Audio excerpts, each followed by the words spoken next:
औज़ुबिल्लाहि मिनश्शैतानिर्रजीम बिस्मिल्लाहिर्रहमानिर्रहीम। मेरे तमाम दोस्तों को अस्सलामु अलैकुम वरहमतुल्लाहि वबरकातुहू। आज शब जुम्मा है, जुमरात का दिन गुज़र चुका है, शब जुम्मा है, सुबह जुम्मतुल मुबारक का दिन है। मैंने अपनी ज़िंदगी के अंदर इस बात को नोट किया है कि जितने फ़जीलत वाले दिन हमें अल्लाह ताला ने अता किए हैं या फ़जीलत वाली रातें अल्लाह ताला ने हमें अता की हैं, तो हम लोग उनके मकाम से, उनके फ़ज़ाइल से और उनके जो आदाब हैं उनसे वाकिफ़ नहीं होते।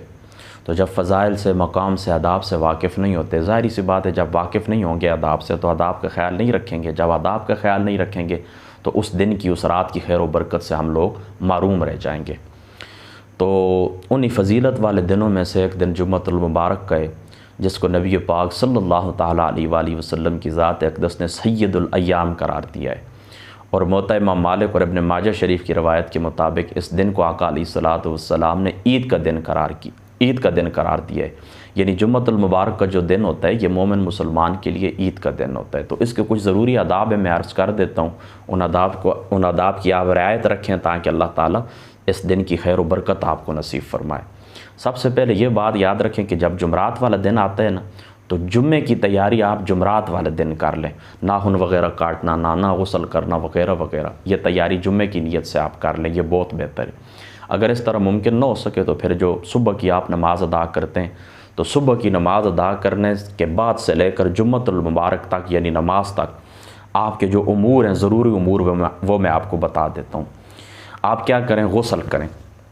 यानी पहला जो टाइम है, इब्तिदाई जो टाइम है, उसके अंदर आप गुस्ल करें, नाखून काटें और खुशबू लगाएं। हो सके तो नए कपड़े पहनें। इसी तरीके से अपने बालों को तेल लगाएं।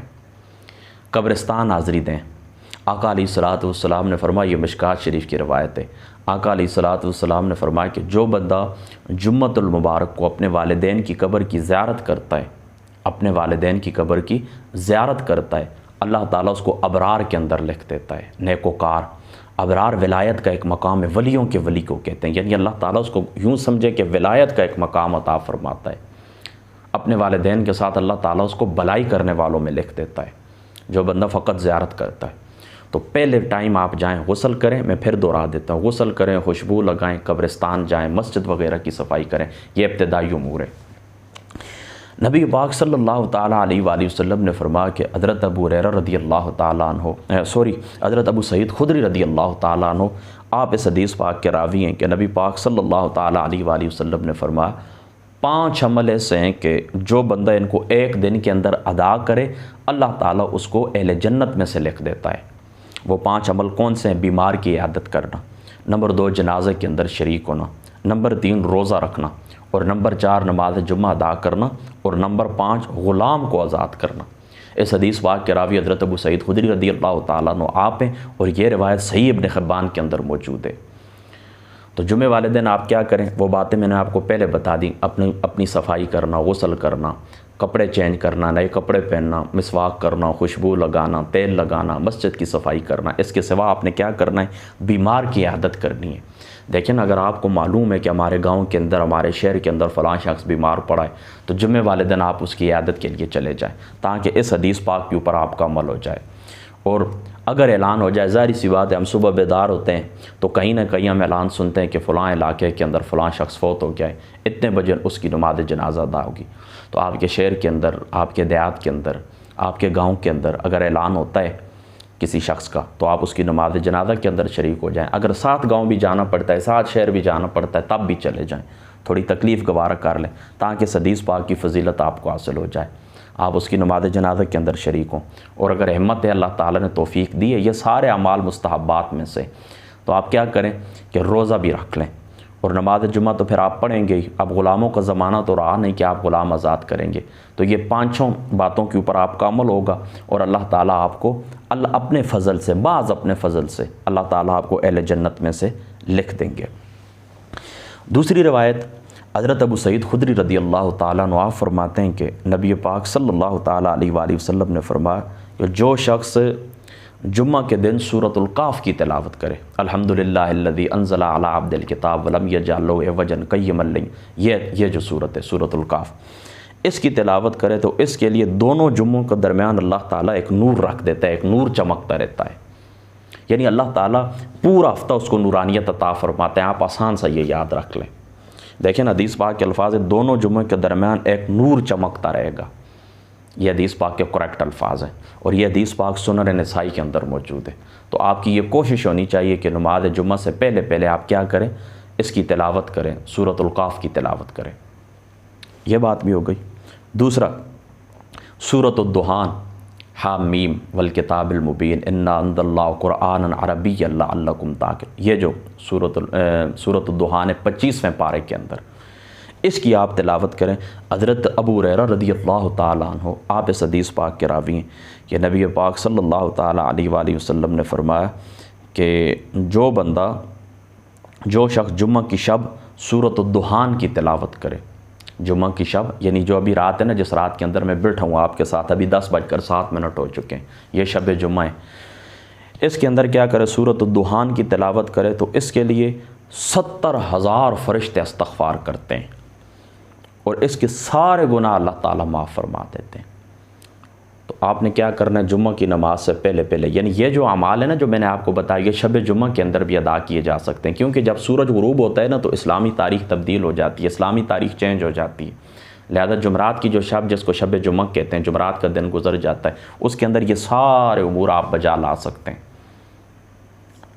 यानी सूरत दुहान की आप तिलावत करना चाहें, सूरह काफ की तिलावत करना चाहें, क्योंकि हुक्मन आप जुम्मतुल मुबारक के दिन के अंदर दाखिल हो जाते हैं, जुम्मा की तारीख़ के अंदर दाखिल हो जाते हैं। बाकी कब्रिस्तान हाज़री देना वगैरह वो तो जुम्मे वाले दिन नहीं होंगे, तो उससे पहले पहले ये सारे उमूर आप बजा ला सकते हैं। तो इसके लिए आपने 2 बातें और मैंने इजाफ़ा किया, कौन कौन सी, सूरतुल काफ का आपने इजाफ़ा करना है, यानी उसकी तिलावत करनी है, और सूरतुद दुहान की तिलावत करनी है, सूरत दो। और ये बात भी याद रखें कि आका अलैहिस्सलातु वस्सलाम ने फरमाया, ये जामे तिरमिज़ी शरीफ की रवायत है कि इस जुम्मे के अंदर अल्लाह ताला ने एक साथ ऐसी रखी है, इस जुम्मे के अंदर अल्लाह ताला ने एक साथ ऐसी रखी है जिस साथ के अंदर अल्लाह ताला से जो भी मांगा जाए उसको अल्लाह ताला कबूल फरमाते हैं। यानी एक घड़ी ऐसी होती है कि उस घड़ी के अंदर जो दुआ भी अल्लाह ताला की ज़ात अक़दस से की जाए, अल्लाह ताला उस दुआ को कबूल फरमाते हैं। अब वो घड़ी कौन सी है, इसके अंदर मुहद्दिसीन के 45 अक़वाल हैं।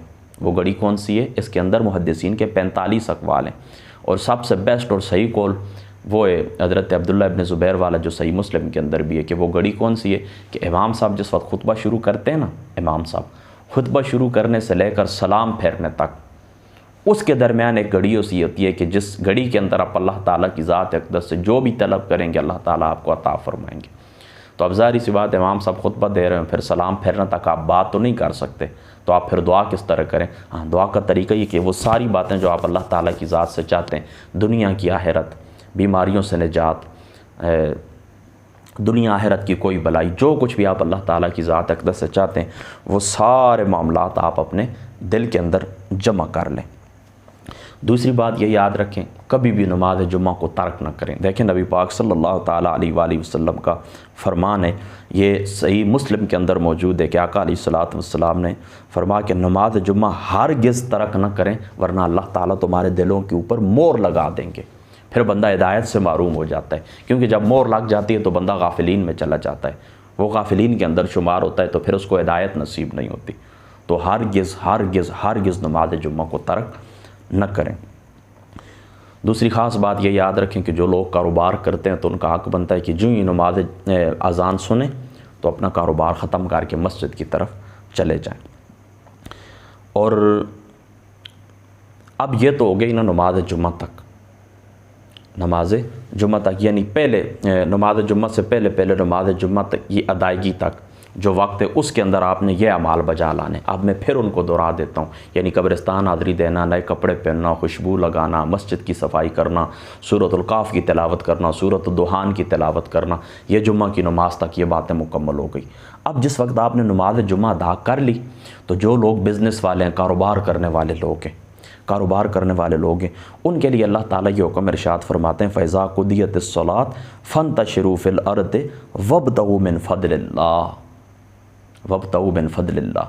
आप क्या करें कि जब नमाज आप अदा कर चुके तो फिर ज़मीन के अंदर फैल जाएं और वब्तगू मिन फ़द्लिल्लाह, अल्लाह ताला का फ़ज़ल तलाश करें, रोज़ी रिज़्क़ तलाश करें, कारोबार करें, बिज़नेस करें, जो आपकी ड्यूटी है बीवी बच्चों का रिज़्क़ कमाना, उसके ऊपर आप चले जाएँ। जो लोग कारोबार करने वाले वो उस मकाम के ऊपर चले जाएँ। देखें ना, यहाँ पर भी ये बात याद रखना, मैं पहले भी ये बात कई दफ़ा कर चुका हूँ कि इस्लाम के अंदर, हमारे दीन के अंदर दुनिया और दीन का अलग अलग जुदा जुदा तसव्वुर नहीं है। हज़रत सईद इब्न जुबैर रदी अल्लाह ताला अन्हु आपका एक कौल है, आप फरमाते लोगों याद रखना, सिर्फ तस्बीह पढ़ना, तकबीर, ताहलील, अल्लाह की हम्द करना, सजदे करना, ये इबादत नहीं है, बल्कि हर काम शरीयत खुदाबंदी के अंदर रह कर करना। जो अल्लाह ताला ने रेंज मुकर्रर की है, हद मुकर्रर की है, जो रेड जोन अल्लाह ताला ने हमारे लिए कायम किया है, उसके अंदर रह कर हर काम करना अल्लाह ताला की इबादत है। तो जो लोग कारोबार करने वाले, वो नमाज जुम्मा अदा करने के बाद चले जाएं, क्या करें, अपने कारोबार के ऊपर चले जाएं। और जो लोग कारोबार नहीं करते, यानी उस दिन उनकी छुट्टी होती है या फारिग होते हैं या कारोबार वो करते ही नहीं, उनकी कफ़ालत किसी और के ज़िम्मे, तो वो नमाज जुम्मा के बाद से लेकर असर की नमाज तक इल्म के अंदर मशगूल हो जाएं। अब इल्म के अंदर किस तरह मशगूल हों, या तो किसी किताब का मुताला करें, या किसी आलिम दीन की तकरीर सुनें, या किसी आलिम दीन के पास बैठ जाएं। अब जदीद दौर है, सोशल मीडिया का दौर है, लिहाजा घंटा 1.5 घंटे की तकरीर इंतखाब करें किसी आलिम दीन का, उसकी आप तकरीर सुन लें, या किसी आलम के कोई आलिम दीन हल्का दर्स के अंदर जाकर उसके हल्का दर्स के अंदर शरीक हो जाए। तो नमाज जुम्मा के बाद से जो असर का वक्त है, उस तक आप क्या करें, इल्म के अंदर मशगूल हो जाए। और अब असर के बाद जो मगरिब तक का वक्त है, तो उसके अंदर आप मुराकबा करें, यानी तस्बीह, ताहलील, अल्लाह ताला का ज़िक्र करना, तस्बीह करना। इस तरीके से ये शाम तक का वक्त जुम्मतुल मुबारक का जो दिन है, ये मुकम्मल हो जाता है। बस इस रूटीन के तहत आप नमाज जुम्मा का दिन गुजारें, इस रूटीन के ऊपर आप चलें, इंशाअल्लाह ताला अल्लाह ताला आपको खैर कसीर अता फरमाएंगे। मैं फिर सारी अपनी गुफ्तगू एक दफ़ा दोहरा देता हूँ कि पहला जो वक्त होता है नमाज जुम्मा तक, उसके अंदर नहाना धोना, कब्रिस्तान जाना, मस्जिद की सफाई करना, खुशबू वगैरह लगाना, अपनी तैयारी करना। और जब नमाज जुम्मा अदा कर चुको, नमाज जुम्मा हो जाए, तो फिर असर की नमाज तक इल्म के अंदर मशगूल होना। और जब असर की नमाज हो जाए, असर की नमाज से फिर मगरिब के वक्त तक आपने क्या करना है, मुराकबे के अंदर तस्बीह, तहलील, दुआएं, मनाजात, रोना धोना अल्लाह ताला की ज़ात अक़दस के सामने। ये मेरी सारी गुफ्तगू का खुलासा है। अल्लाह ताला अमल की तौफ़ीक़ अता फरमाए। अस्सलामु अलैकुम।